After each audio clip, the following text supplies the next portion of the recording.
This video explains how to fix blue screen issues on the Acer TravelMate P2.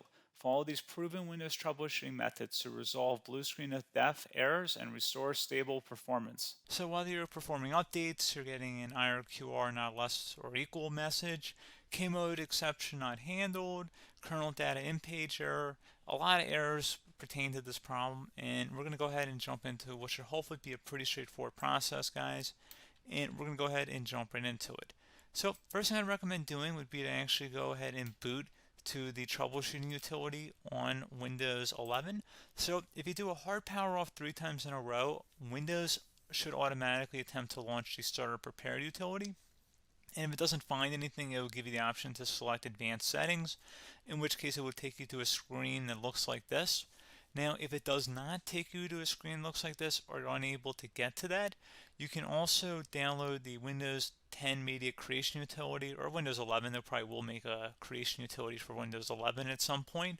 And it doesn't really matter. You can actually run the Windows 10 utility on Windows 11 as far as I'm aware. And you should be able to run the troubleshooting utilities built in within it. So you just would go ahead and download it to an ISO file and then burn it to a DVD or USB. It'd have to be about 4 gigabytes or more. It couldn't be a small USB flash drive, and it couldn't be a CD. It'd have to be a DVD. And then you'd boot your computer from it. So depending on the computer manufacturer, you'd have to tap a different key on your keyboard in order to launch that menu, in order to select what boot drive you want to go off of. So it could be anything between the escape key, F2, F8, F12, for example. And those are the function keys on the top of your keyboard. So you may have to just do a little bit of trial and error. Shouldn't take you more than a couple minutes. Googling it would probably be best before you even begin. But anyway, we're ready to go ahead and jump right into it. So we're on the choose an option page. So these will look very similar whether you're booting from it directly within Windows itself, or if you're plugged in a USB flash drive with the media creation utility installed and you selected the recovery option. So when you are setting up your Windows 11 installation or Windows 10, depending on the drive you're using, there should be an option to repair your computer in the bottom left corner of the dialog window, one of the first screens that comes up. You go ahead and select that, and then it would take you to a troubleshooting screen like you see here. And you want to go ahead and select troubleshoot, reset your PC, or see advanced options. And then there are going to be a whole bunch of options in here that we're going to explore in today's video. The first one, we're going to actually go underneath advanced options and then select startup prepare, fix problems that keep Windows from loading. So go ahead and select that first.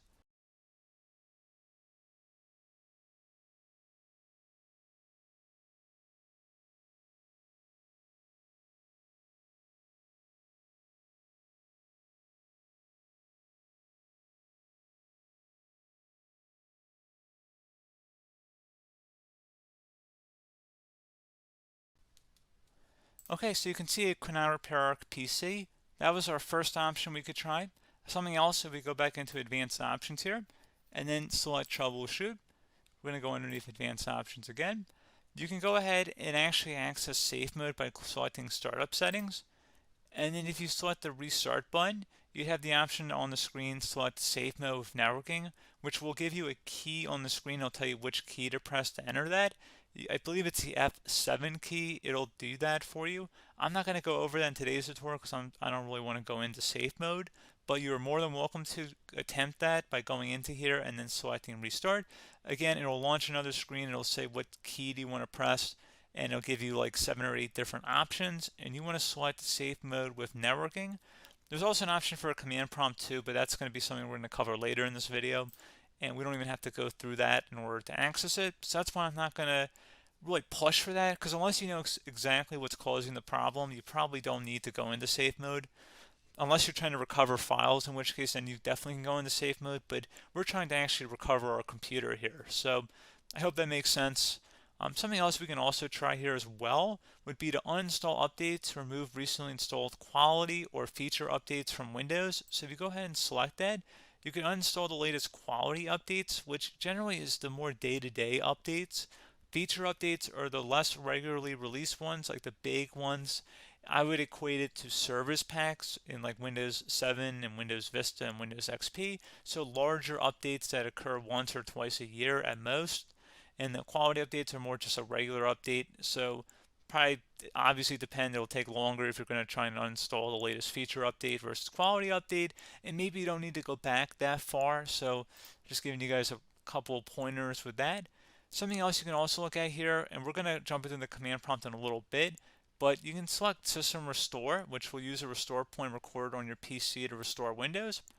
And this is something I would highly recommend here, guys. So select Next. Assuming you have a restore point saved on your computer, you go ahead and select the most recently created one, and you'll select Next, and then you'll select the drive. You shouldn't actually have to select the drive. You can scan for affected programs, but we're going to keep it all default here, and then we're going to select Finish. So once started, System Restore cannot be interrupted. Do you want to continue? I think we're going to select yes. I don't think we have anything better to do on our computer right now, so just give it a moment here to initialize. It will take a couple minutes to run, obviously depending on how large your hard drive is and how much is saved on the System Restore point. So just give it a couple minutes here.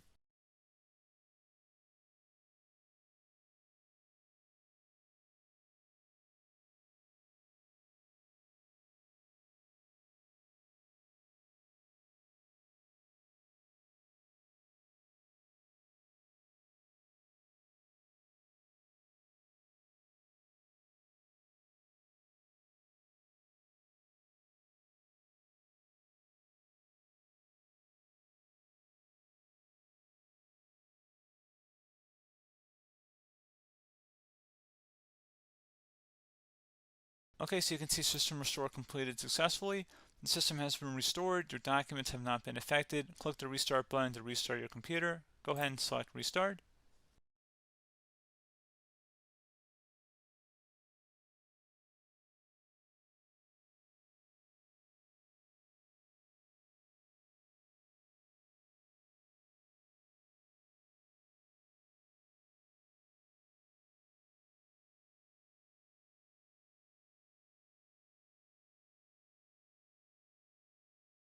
Okay, so you can see the system has been restored successfully. We're going to go over a couple different methods in addition to that if that did not work. So I'm just going to pause the video and we're going to start back on the recovery screen that we started with. Okay, so a couple other things we can try here too. If you go back into troubleshoot, you can select reset your PC, while you choose to keep or remove your personal files and then reinstalls Windows. You can select to keep my files, which will remove apps and settings but keeps your personal files. You can also select remove everything, which will remove all of your personal files, apps, and settings. So this is more of a factory reset, the second option here. First option, it should not delete all of your personal files. However, it will pretty much clear most of your programs. And keep in mind, there's no guarantee that your information, number one, is even still available and easily recoverable on your computer to the point that you actually would be able to recover anything. And the second point is that there's always a chance that it won't actually recover and it will just do a factory reset anyway. So there's no guarantee that actually would keep your files anyway. So I would recommend trying to get a recovery tool and backing that up first before selecting it anyway. But again, those are a couple of different options. And then something else you can try here if you go back to the choose an option. Another option, if you go underneath choose an option and select troubleshoot, advanced options, and now select where it says command prompt. Okay, so the first thing we should do is type our main hard drive here. In most cases, it should be the C drive. So you just do a C colon and then hit enter on your keyboard. So once you're underneath the C drive, we're going to type in dir and then hit enter on your keyboard. It should have program files, users, and Windows all in there. That's how you know you're in the right directory.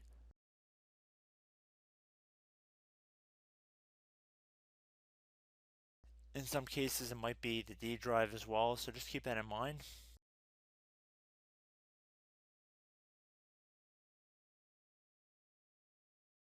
Next thing we're going to do is type in cd space / Windows / system 32 / config, and then you're going to hit enter on your keyboard.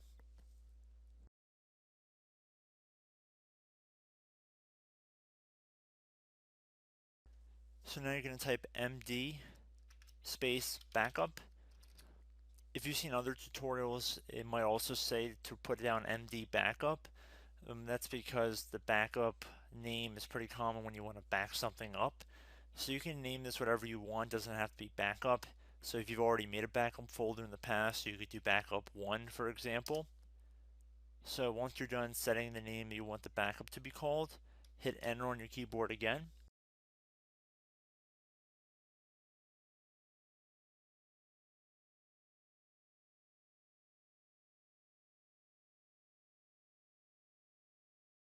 At this point you want to type copy, C-O-P-Y, space, then you want to do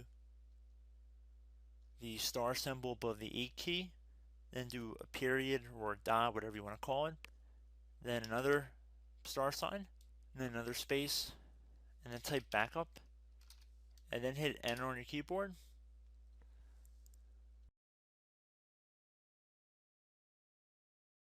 Now you want to type cd reg back, REG BACK, and then hit enter on your keyboard. So now that we are under the reg back, so now you want to type dir again, and then hit enter.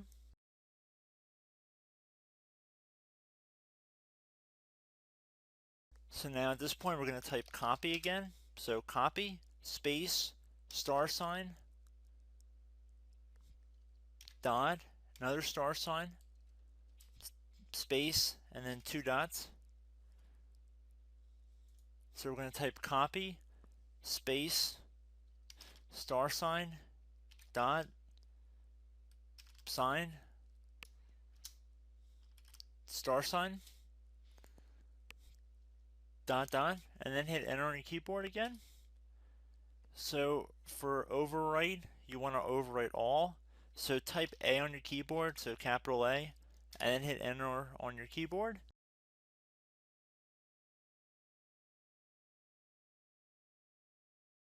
So at this point, you should be good to go. You can close out of the command prompt window.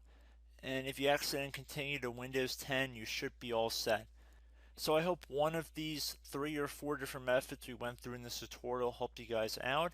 Again, I'm not sure if you guys heard me earlier, but try to go back into your safe mode if possible and uninstall any programs you know might be conflicting with the Windows startup if you can get into safe mode. So just keep that in mind. Something very simple like that could be blocking up everything. So again, I hope this tutorial helped you guys out, and I will catch you in the next tutorial. Goodbye.